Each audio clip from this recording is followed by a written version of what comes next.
মিশে গেছে মানুষের সাথে। উনি কিন্তু ক্ষমতায়, ওনার রাজনৈতিক জীবনের ক্ষমতায় ছিলেন মাত্র 4/1%।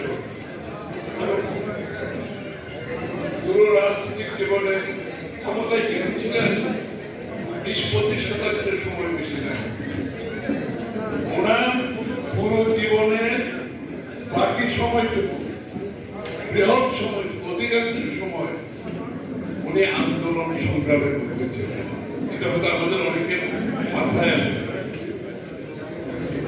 অধিকাংশ সময় উনি আন্দোলন সংগ্রামে ত্যাগ স্বীকার মাধ্যমে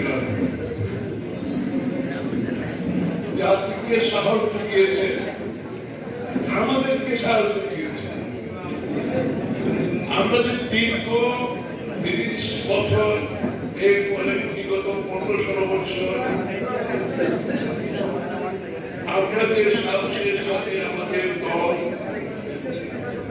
বাংলাদেশ জাতীয়তাবাদী নেতা কর্মীরা জলে পুড়ে খাঁটি সোনায় পরিণত হয়েছে। এই সাহস